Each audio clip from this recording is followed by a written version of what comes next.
হযরত ওমর একদিন নালিশ দিলেন, ইয়া রাসূলুল্লাহ, এই লোকটা প্রতিদিন পেছনে আসে নামাজে আর সবার আগেই দৌড় দিয়ে চলে যায়। আপনি মুনাফিকদের যে আচরণ বলেছিলেন, মুনাফিকদের জন্য বাজার ভালো লাগে বেশি, মসজিদ ওদের কাছে খারাপ লাগে। লোকটা আসে সবার পেছনে আর চলে যায় সবার আগে। আপনি এবার বলেন লোকটা কি? নবীজি বলেন, আন্দাজে মন্তব্য করা ঠিক নয়, চলো দেখি তার বাড়িতে গিয়ে। কয়েকজন সাহাবীকে নিয়ে নবীজি তার বাড়িতে গেলেন। ডাক দিলেন, আব্দুল্লাহ বাড়িতে আসো। আসসালামু আলাইকুম ইয়া আসসালামু আলাইকুম ইয়া আহলাল বাইত। একবার, দুইবার, তিনবার ডাক দেওয়ার পরে কাঁপতে কাঁপতে হযরতে আব্দুল্লাহ আসলেন। নবীজি বলেন, দেখো, আমি নবী যদি কারো উপর অসন্তুষ্ট হয়ে যায়, মহান আল্লাহ তার জীবনের সব আমল বাতিল করে দেয়। আমি কি তোমাকে 3 বার ডাক দেওয়ার পরে আসলে কেন প্রথম ডাকে সাড়া দিলে না? হযরত ওমর তোমার নামে কয়েকটা কথা বলেছে, জবাব চাই। হযরত আব্দুল্লাহ বলে, ইয়া রাসূলুল্লাহ, জবাব আমি দেব। আপনি যখন প্রথম আমাকে ডাক দিয়েছিলেন, আমি আপনার মুখে শুনেছিলাম যে মানুষ নিজে শুধু বাঁচলে হবে না, পরিবারকেও বাঁচাতে হবে।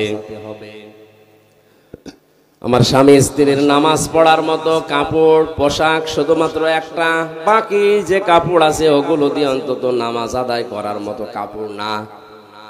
আমি নামাজ পড়তে গিয়ে যদি আপনার পেছনে নামাজ পড়ার পরও বসে সময় নষ্ট করি, আমার স্ত্রী বাড়িতে যাকে আমারে বাঁচানো লাগবে তার তো নামাজ কাজা হয়ে যাবে। এজন্য আমি দৌড় দিয়ে বাড়িতে চলে আসি। বড় পোশাক পরে শরীয়তে যেভাবে থাকা যায় ওইভাবে আমি সামনে যেতে পারি না, এজন্য ঘরের ভেতরে একটা গর্ত আমি করে রেখেছি। ছোট পোশাক পরে আমি ওই জায়গায় নেমে যাই। স্ত্রী এই বড় পোশাকটা পরে নামাজ আদায় করে, ওই পোশাকটা আমারে দিলে ওইটা নিয়ে আমি বাইরে আসি। আল্লাহর নবী তার কথাগুলো শুনছিলেন আর কাঁদছিলেন। হঠাৎ তাকিয়ে দেখলেন উঠানের উপরে একটা বাচ্চাকে শিকল দিয়ে বাঁধা। নবীজি বলেন, ওরে জড়ি দিয়ে শিকল দিয়ে বেঁধে রেখেছো। সাহাবী বলে, হে নবী, আমি আপনার মুখে শুনেছি লা ইয়াদখুলুল জান্নাতা জাসাদুন গুযিয়া বিল হারাম। ওই শরীর জান্নাতে যাচ্ছে না, যাবেও না যার শরীরটা হারাম দিয়ে লালিত পালিত হয়। আমি যে পোশাকটা পরে বাইরে কর্মজীবনে যাই, আমার এই সন্তানটা ছোট মানুষ, আমার স্ত্রী তো ঘর থেকে ওভাবে বারবার বের হতে পারে না। ওই যে একটা খেজুর গাছ দেখছেন, ওইটা বাঁকা হয়ে ইহুদির বাগানের খেজুর গাছ আমার উঠানের উপরে এসেছে। ওখান থেকে পাকা খেজুর যখন পড়ে, আমার এই ছোট ছেলেটা না বুঝে হয়তো 2-1টা কুড়িয়ে খেয়ে ফেলতে পারে। আমি মুসলিম দাবি করি, আমি আপনার উম্মত। আমার সন্তান যদি মানুষের জিনিস না বলে খায়, এটা চুরির ভেতরে গণ্য। চুরির যে সংজ্ঞা আছে, কারো জিনিস না বলে নেওয়া, না বলে খাওয়া, এর নাম চুরি। এর নাম কি? আমি মুসলমান, আমার এ নামে কলঙ্ক হয়ে যাবে।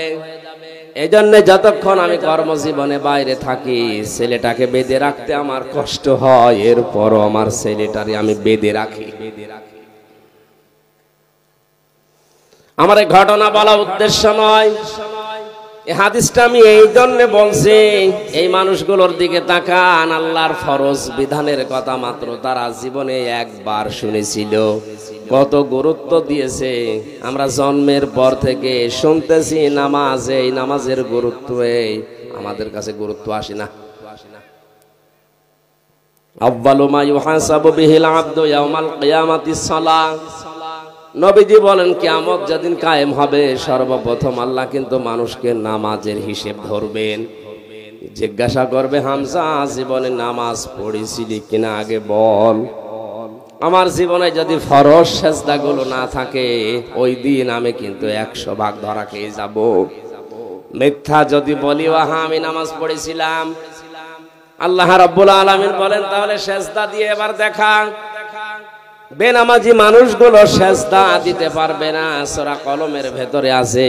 আল্লাহ পাক বলেন ওই মানুষগুলো তখন উল্টিয়ে পড়বে, লক্ষ লক্ষ মানুষের সামনে তখন তারা অপমান হবে। সুতরাং কিয়ামতে কোটি কোটি মানুষ থাকবে, এগুলোর সামনে অপমান না হয়ে যদি সম্মান পেতে চায়, আমাদের এই জীবদ্দশায় নামাজের দরকার আছে না নেই? ফাইদা কুদিয়াতিস সালাতু ফান্তাশিরু ফিল আরদি ওয়াবতাগু মিন ফাদলিল্লাহ ওয়াযকুরুল্লাহা কাসীরান লাআল্লাকুম তুফলিহুন।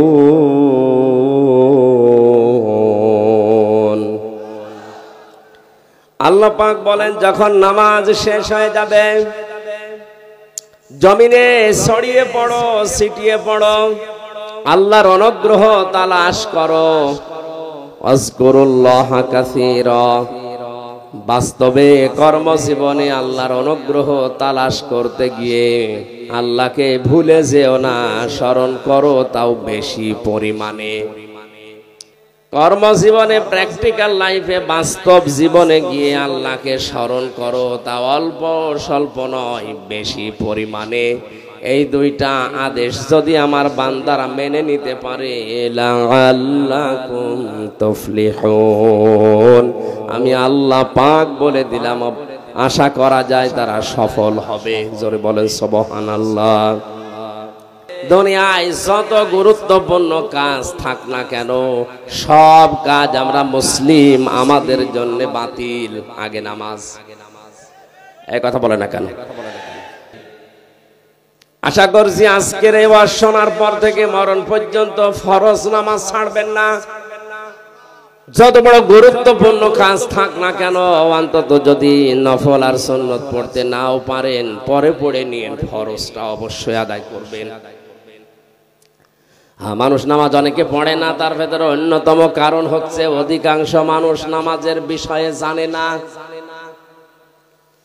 আমার কুষ্টিয়া জেলার গ্রামের বাড়িতে যেখানে হালসা, মাঝে মাঝে ওখানে যেতাম, যেয়ে দেখি ফজরের নামাজে মাত্র 3 জন। ইমাম সাহেব মুয়াজ্জিনকে বললাম, কয় মানুষ কয়? বলে হুজুর এলাকার মানুষ নামাজ পড়ে না। পড়ে না, এ দোষ শুধু ওদের না, এ দোষ আমার। আসলে নামাজ যে কি, নামাজের ভেতর কি পাওয়া যায়, নামাজে কি মজা আছে, এটা এলাকার অধিকাংশ মানুষ জানে না। এই কারণে ওরা নামাজে আসে না। সুতরাং এটা আগে জানানো লাগবে। সূরা ফাতিহা বাদ দিয়ে 4টা সূরা যদি শুদ্ধ করে অর্থ সহ একটু আড্ড হলেও ব্যাখ্যা সহ ওদেরকে জানানোর ব্যবস্থা করা যায়, নামাজের 13টা ফরজ 14টা ওয়াজিব দিয়ে অন্তত নামাজ কি এটা যদিও নামাজে শান্তি পায়, এই 3 জন না, এই ফজরের নামাজে 300 মানুষ হাজির হবে। একটা মাদ্রাসাও করে দিয়েছিলাম আমার মায়ের নামে। 1টা বছর পরে দেখি নামাজি প্রায় 5 থেকে 6 কাতার এখন প্রায় নামাজি হয়ে গেছে। মানুষ তো তারাই ছিল,